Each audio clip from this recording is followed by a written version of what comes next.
कहानी की शुरुआत होती है जेनेसिस नाम की एक अंतरिक्ष एजेंसी से, जो अपने 6 युवा शोधकर्ताओं को मंगल ग्रह पर भेजती है। इनका मिशन है मंगल पर इंसानों के लिए एक नई दुनिया बसाना। यात्रा शुरू होती है और करीब 2 महीने बीत जाते हैं। इस दौरान टीम लीडर सारा को अचानक पता चलता है कि वह गर्भवती है। यह खबर सुनकर वह घबरा जाती है और अपने सीनियर नाथनाइल शेफर्ड को यह बात बताती है। टीम के सभी सदस्य यह सुनकर चौंक जाते हैं, लेकिन मिशन जारी रहता है। कुछ समय बाद यह टीम मंगल ग्रह पर सफलतापूर्वक लैंड कर जाती है।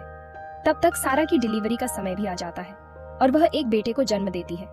लेकिन मंगल की कम ग्रेविटी और अलग माहौल के कारण उसकी तबीयत अचानक बिगड़ने लगती है और दुर्भाग्यवश सारा की मृत्यु हो जाती है। इसके बाद शेफर्ड सारा के बच्चे की मेडिकल रिपोर्ट देखता है और सभी सीनियर्स को बताता है कि मंगल की गुरुत्वाकर्षण शक्ति पृथ्वी से बहुत अलग है। इस वजह से बच्चे की हड्डियां और दिल का आकार सामान्य इंसानों से अलग है। डॉक्टर्स इस नतीजे पर पहुंचते हैं कि अगर इस बच्चे को जिंदा रखना है तो उसे मंगल पर ही रहना होगा, क्योंकि पृथ्वी पर उसकी शारीरिक बनावट के कारण वह सरवाइव नहीं कर पाएगा। साल बीतते जाते हैं और वह बच्चा गार्डनर अब 16 साल का हो चुका है। उसने अपनी पूरी जिंदगी में सिर्फ 14 लोगों को देखा था।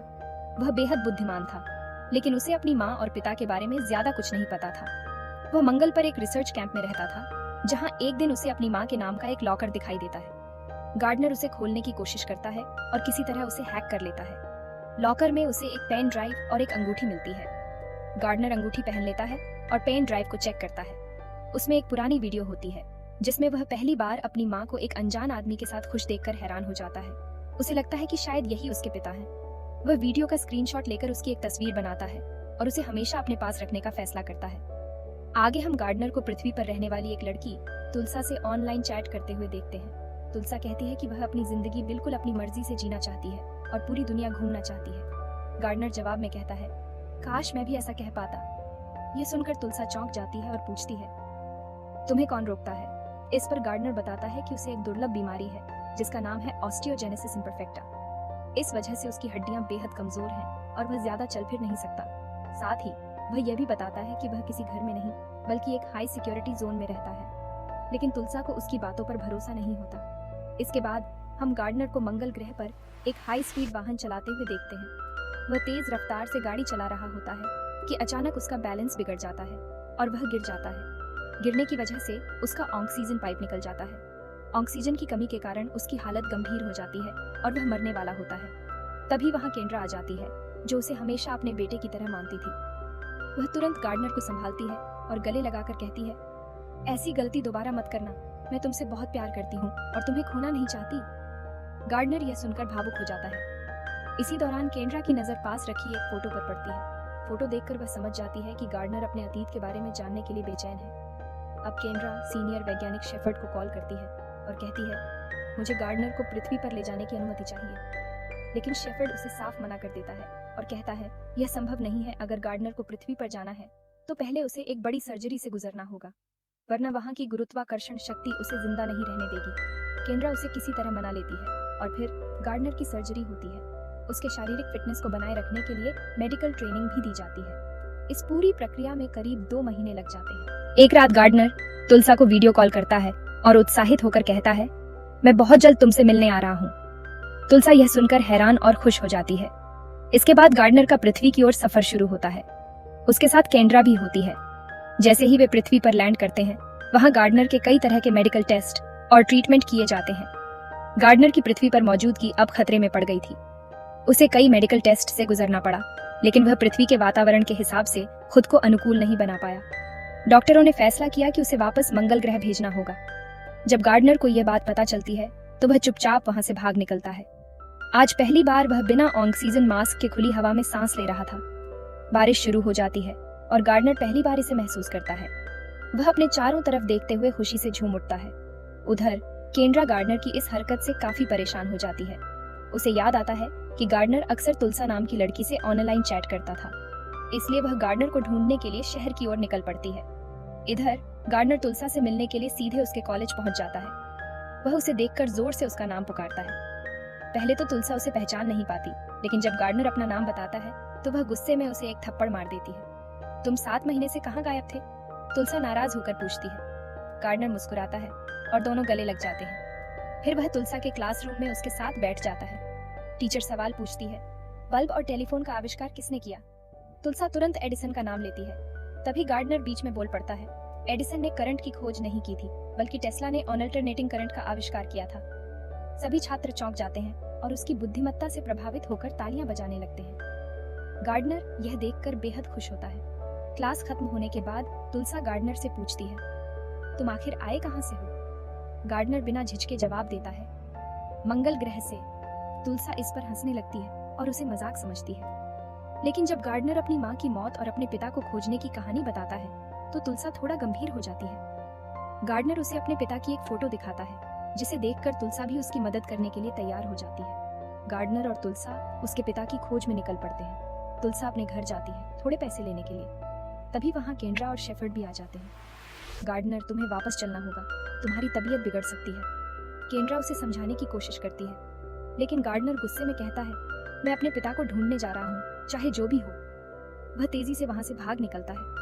केंड्रा और शेफर्ड उसके पीछे दौड़ पड़ते हैं। शेफर्ड एक कार लेकर उसका पीछा करता है। तभी तुलसा एक हेलीकॉप्टर लेकर गार्डनर को बचाने के लिए आ जाती है। लेकिन दिक्कत ये थी कि तुलसा को हेलीकॉप्टर उड़ाना ठीक से नहीं आता था। कुछ ही देर में हेलीकॉप्टर का ईंधन खत्म हो जाता है और वह डगमगाने लगता है। सामने एक गोदाम था जिससे टकराने ही वाला था। आखिरी समय पर दोनों हेलीकॉप्टर से कूद जाते हैं। पीछे से हेलीकॉप्टर गोदाम से टकराकर फट जाता है। केंड्रा और शेफर्ड दहशत में आ जाते हैं। क्या गार्डनर इस धमाके में मारा गया? वे तेजी से घटनास्थल की ओर भागते हैं, लेकिन जब वे पहुंचते हैं तो देखते हैं कि गार्डनर और तुलसा वहां से पहले ही भाग चुके हैं। गार्डनर और तुलसा एक कार किराए पर लेते हैं और अपने सफर को आगे बढ़ाते हैं। रास्ते में गार्डनर एक घोड़े को देखकर डर जाता है। तुलसा उसकी अजीब हरकतों को नोटिस करती है और सोचने लगती है कि क्या वाकई गार्डनर मंगल से आया है। गार्डनर के पास अपने पिता की फोटो तो थी, लेकिन उसका कोई पता नहीं था। वह अपनी माँ की एक अंगूठी तुलसा को दिखाता है। तुलसा तुरंत गूगल पर इस अंगूठी के बारे में सर्च करती है। यह तो बहुत ही खास तरह की वेडिंग रिंग है। तुलसा को पता चलता है कि यह एक प्रसिद्ध डिजाइनर द्वारा बनाई गई थी।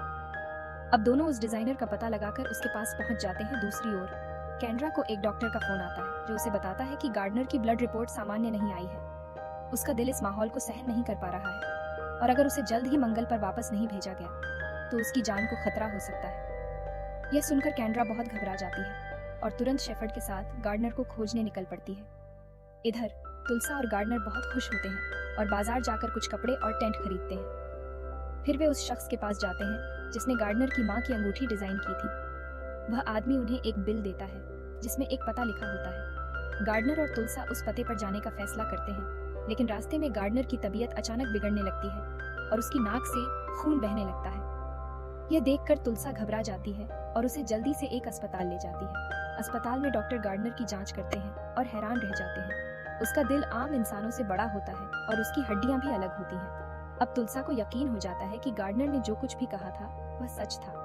इतने में गार्डनर को होश आता है और वह तुलसा से वहां से जल्दी चलने के लिए कहता है। इसके बाद दोनों चुपचाप वहां से निकल जाते हैं और उस पते पर पहुंचते हैं जो उन्हें मिला था। वहां पहुंचने पर गार्डनर को एक घर दिखाई देता है जहां वही आदमी बैठा होता है जिसे वह अपनी माँ की तस्वीर में देख चुका था। गार्डनर उसे अपनी माँ की फोटो दिखाता है और बताता है कि उसकी माँ सारा थी और उसका जन्म होते ही उसकी माँ की मौत हो गई थी। इस पर वह शख्स बताता है कि सारा की मौत एक हादसा थी। गार्डनर को यकीन नहीं होता और वह कहता है कि नहीं, तुम मेरे पिता हो। यह सुनकर वह आदमी गुस्से में पुलिस को बुलाने लगता है। तभी तुलसा उसे रोक कर समझाती है कि गार्डनर किसी को नहीं जानता और सिर्फ अपने पिता से मिलने के लिए इतनी दूर आया है। इस पर वह आदमी बताता है कि वह सारा का भाई है, यानी गार्डनर का चाचा। यह सुनकर तुलसा हैरान रह जाती है और जब वह पीछे मुड़कर देखती है तो गार्डनर वहां नहीं होता। वह जल्दी से समुद्र तट की ओर दौड़ती है जहां उसे गार्डनर अकेले बैठा नजर आता है। गार्डनर कहता है कि वह अपनी माँ की मौजूदगी को महसूस कर सकता है और अब वह यहीं रहना चाहता है। इतना कहकर वह पानी में चला जाता है। तभी शेफर्ड और केंड्रा वहां पहुंच जाते हैं और गार्डनर को बचा लेते हैं। शेफर्ड गार्डनर को देखकर भावुक हो जाता है। इसके बाद गार्डनर शेफर्ड से पूछता है, मेरी माँ कैसी थी? इस पर शेफर्ड कहता है कि वह बहुत निडर और दयालु थी। यह सुनकर गार्डनर शेफर्ड की ओर देखता है और कहता है, तुम ही मेरे पिता हो, है ना? शेफर्ड मौन रहता है, लेकिन उसकी आंखों में आंसू आ जाते हैं। गार्डनर को एहसास हो जाता है कि यही सच है। तभी वहां एम्बुलेंस आ जाती है और वे गार्डनर को एयरपोर्ट ले जाते हैं जहां एक विशेष विमान तैयार रखा गया था। गार्डनर को विमान में बैठाया जाता है और उसे ग्रह की गुरुत्वाकर्षण शक्ति से दूर ले जाया जाता है। जब वह धीरे धीरे अंतरिक्ष की ओर बढ़ता है तो उसकी तबीयत ठीक होने लगती है। कुछ समय बाद वह फिर से मंगल ग्रह पर पहुंच जाता है। इधर तुलसा उसकी याद में खोई रहती है, लेकिन दोनों के बीच कभी न खत्म होने वाली दोस्ती बनी रहती है और इसी के साथ यह कहानी समाप्त होती है। तो दोस्तों, आपको यह कहानी कैसी लगी? कमेंट में हमें जरूर बताएं। वीडियो को लाइक करें, शेयर करें और चैनल को सब्सक्राइब करना ना भूलें, ताकि आपको ऐसी ही रोमांचक कहानियां मिलती रहें। मिलते हैं अगली वीडियो में, तब तक के लिए अलविदा और अपना ख्याल रखें।